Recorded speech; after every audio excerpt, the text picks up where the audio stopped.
दर्शकबिन स्वागत छ तपाईहरुलाई जनता जान्न चाहदैनन् कार्यक्रममा। म हुँ आज तपाईहरुकै अगाडि मिसी हमला। आज बताउनुस् तपाईको खसी कसले किन लुट्न खोज्यो? यो स्वागत नि चोरी भन्नुहोस्। म खसी किनेर आउँदै थिएँ, 3 जना खातीको बच्चाहरूले लुट्न खोज्यो। किन लुट्न खोज्यो? खाना होला नि, मलाई के थाहा, तिनीहरूलाई नै इन्टरभ्यूमा बोलाएर सोध्नु न तपाईँ पनि। अवश्य पनि म सोध्छु। अनि आज तपाईले स्टुडियोमा पनि किन खसी लिएर आउनु भएको छ? खुलाइदिनुस्, जनतालाई बताइदिनुस्। कस्तो पागल जस्तो क्वेसन सोध्नुहुन्छ। यो खसी म जहाँसुकै लैजाऊँ, तपाईँलाई के को मतलब? Congratulations, successful person बाहुनजी, सक्सेसफुल पर्सन। ल भन्नुहोस्, यो खसीलाई कति पैसा हालेर किन्नु भयो? ठ्याक्कै भन्नुहोस् है, ठ्याक्कै भन्नुहोस् है।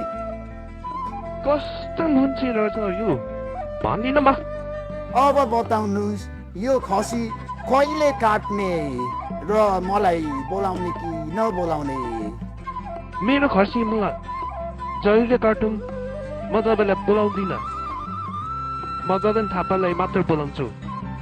गगन थापालाई चाहिँ किन बोलाउने, मलाई चाहिँ किन नबोलाउने बताउनु पर्यो तपाईँले। त्यो त मेरो मर्जी हो नि। कस्तो रहेछ मभन्दा पनि बाहुन त यही रहेछ क्या।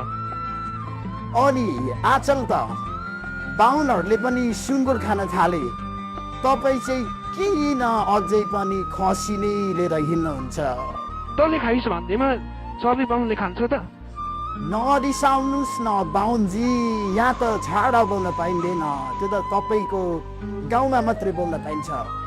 अब भन्नुहोस्, तपाईँले कसरी बचाउनु भयो त आफ्नो खसीलाई? अनि यस्तो खसीहरू त देशभर लुटिन थालिरहेछ अहिले चाडबाडको बेलामा। अरूलाई के सन्देश दिन चाहनुहुन्छ?